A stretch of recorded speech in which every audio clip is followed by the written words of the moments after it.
اعوذ باللہ من الشیطان الرجیم، بسم اللہ الرحمن الرحیم۔ الحمدللہ رب العالمین والصلاۃ والسلام علی سید المرسلین وخاتم النبیین، اما بعد۔ صحیح بخاری، باب کتاب الطب، حدیث نمبر 5718، اردو ترجمہ۔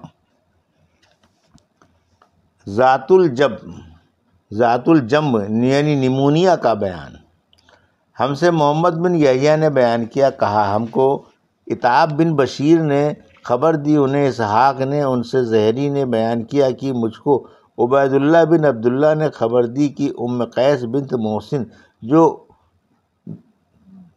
ان اگلی ہجرت کرنے والی عورتوں میں سے تھیں جنہوں نے رسول اللہ صلی اللہ علیہ وسلم سے بیعت کی تھی، اور وہ حضرت عکاشہ بن محسن رضی اللہ عنہ کی بہن تھیں، خبر دی کہ وہ رسول اللہ صلی اللہ علیہ وسلم کی خدمت میں اپنے ایک بیٹے کو لے کر حاضر ہوئیں۔ انہوں نے اس بچے کا کوا گرنے میں تالو دبا کر علاج کیا تھا۔ آن صلی اللہ علیہ وسلم نے فرمایا، اللہ سے ڈرو کہ تم اپنی اولاد کو اس طرح تالو دبا کر تکلیف پہنچاتی ہو۔ عود ہندی کوٹ اس میں استعمال کرو، کیونکہ اس میں 7 بیماریوں کے لیے شفا ہے، جن میں ایک نمونیا بھی ہے۔ آن صلی اللہ علیہ وسلم کی مراد عود ہندی سے قسط تھی، جسے قسط بھی کہتے ہیں، یہ بھی ایک لغت ہے۔ حدیث نمبر 5719، 5720، 5721، اردو ترجمہ۔ ہم سے عاصم نے بیان کیا، کہا ہم سے حماد نے بیان کیا کہ ایوب سختیانی کے سامنے ابو قلابہ کی لکھی ہوئی احادیث پڑھی گئیں۔ ان میں وہ احادیث بھی تھی جنہیں ایوب کے نے ابو قلابہ سے بیان کیا تھا، اور وہ بھی تھیں جو ان کے سامنے پڑھ کر سنائی گئی تھیں۔ ان لکھی ہوئی احادیث کے ذخیرے میں انس رضی اللہ عنہ کی یہ حدیث بھی تھی کہ ابو طلحہ اور انس بن نضر نے انس رضی اللہ عنہ کو داغ لگا کر ان کا علاج کیا تھا۔ ابو طلحہ رضی اللہ عنہ نے ان کو خود اپنے ہاتھ سے داغا تھا، اور عباد بن منصور نے بیان کیا، ان سے ایوب نے، ان سے ابو قلابہ نے، اور ان سے انس بن مالک رضی اللہ عنہ نے بیان کیا کہ رسول اللہ صلی اللہ علیہ وسلم نے قبیلہ انصار کے بعض گھرانوں کو زہریلے جانوروں کے کاٹنے اور کان کی تکلیف میں جھاڑنے کی اجازت دی تھی۔ تو انس رضی اللہ عنہ نے بیان کیا کہ ذات الجنب کی بیماری میں مجھے داغا گیا تھا رسول اللہ صلی اللہ علیہ وسلم کی زندگی میں، اور اس وقت ابو طلحہ، انس بن نضر اور زین بن ثابت رضی اللہ عنہ موجود تھے، اور ابو طلحہ رضی اللہ عنہ نے مجھے داغا تھا۔ حدیث نمبر 5722، اردو ترجمہ۔ زخموں کا خون روکنے کے لیے بوریا جلا کر زخم پر لگانا۔ مجھ سے سعید بن عفیر نے بیان کیا، انہوں نے کہا ہم سے یعقوب بن عبد الرحمن نے بیان کیا، ان سے ابو حازم نے بیان کیا، اور ان سے سہل بن سعد ساعدی رضی اللہ عنہ نے بیان کیا کہ جب رسول اللہ صلی اللہ علیہ وسلم کے سر پر احد کے دن خود ٹوٹ گیا، آپ کا مبارک چہرہ خون آلود ہو گیا اور سامنے کے دانت ٹوٹ گئے، تو حضرت علی رضی اللہ عنہ ڈھال میں بھر کر پانی لاتے تھے، اور حضرت فاطمہ رضی اللہ عنہا آپ کے چہرے مبارک سے خون دھو رہی تھی۔ پھر جب حضرت فاطمہ رضی اللہ عنہا نے دیکھا کہ خون پانی سے بھی زیادہ آ رہا ہے، تو انہوں نے ایک بوریا جلا کر رسول اللہ صلی اللہ علیہ وسلم کے زخموں پر لگایا، اور اس سے خون رکا۔ حدیث نمبر 5723، اردو ترجمہ۔ بخار دوزخ کی بھاپ سے ہے۔ مجھ سے یحییٰ بن سلیمان نے بیان کیا، کہا مجھ سے ابن وہب نے بیان کیا، کہا کہ مجھ سے امام مالک نے بیان کیا، ان سے نافع نے، اور ان سے حضرت ابن عمر رضی اللہ عنہ نے کہ نبی کریم صلی اللہ علیہ وسلم نے فرمایا، بخار جہنم کی بھاپ میں سے ہے، پس اس کی گرمی کو پانی سے بجھاؤ۔ نافع نے بیان کیا کہ عبداللہ بن عمر رضی اللہ عنہ کو جب بخار آتا تو یوں دعا کرتے کہ اے اللہ ہم سے اس عذاب کو دور کر دے۔ حدیث نمبر 5724، اردو ترجمہ۔ ہم سے عبداللہ بن مسلمہ نے بیان کیا، انہوں نے کہا ان سے امام مالک نے بیان کیا، ان سے حشام نے بیان کیا، ان سے فاطمہ بنت منظر نے بیان کیا کہ حضرت اسماء بنت ابی بکر صدیق رضی اللہ عنہ کے ہاں جب کوئی بخار میں مبتلا عورت لائی جاتی تھی تو اس کے لیے دعا کرتیں اور اس کے گریبان میں پانی ڈالتیں۔ وہ بیان کرتی تھی کہ رسول کریم صلی اللہ علیہ وسلم نے ہمیں حکم دیا تھا کہ بخار کو پانی سے ٹھنڈا کریں۔ حدیث نمبر 5725 اردو ترجمہ۔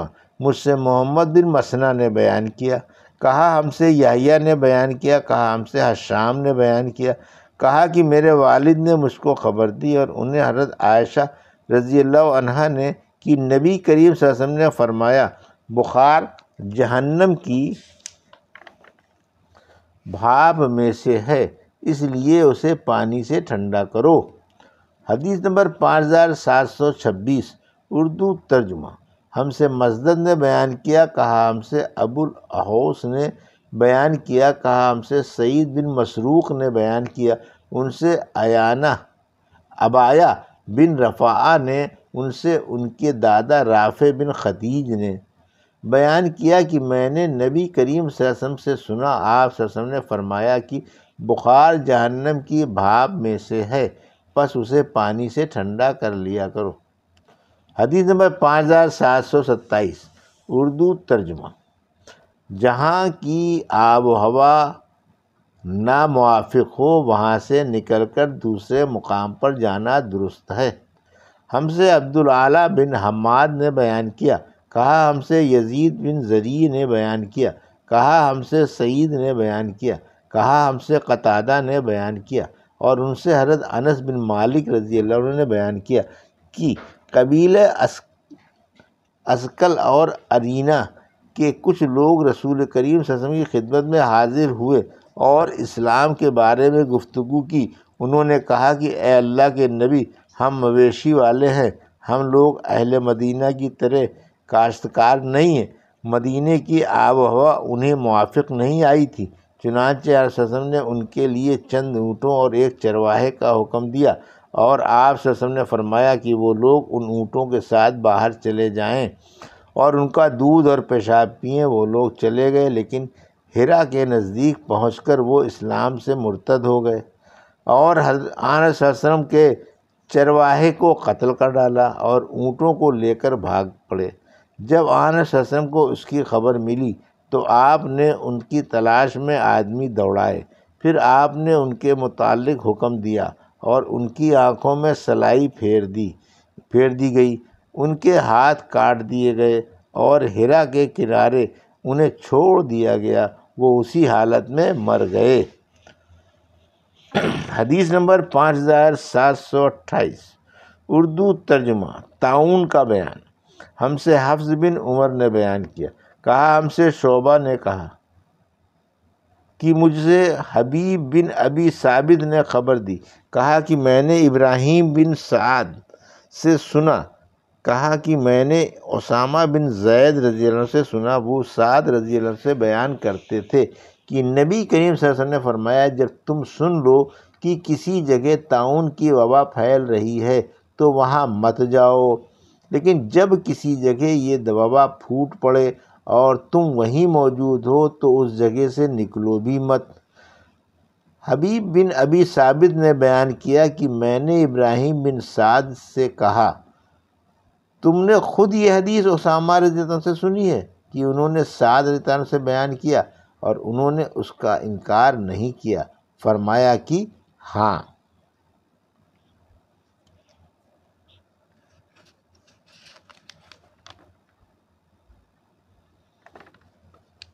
یہ تھی صحیح بخاری باب کتاب الطب کی حدیث نمبر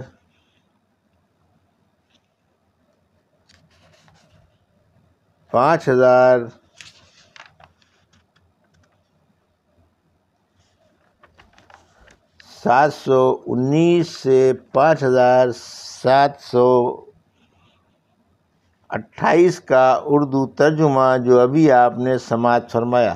اللہ سے دعا ہے کہ اللہ ہمیں حدیثوں کی صحیح سمجھ عطا فرما اور ان پر عمل کرنے کی توفیق عطا فرما، آمین یا رب العالمین۔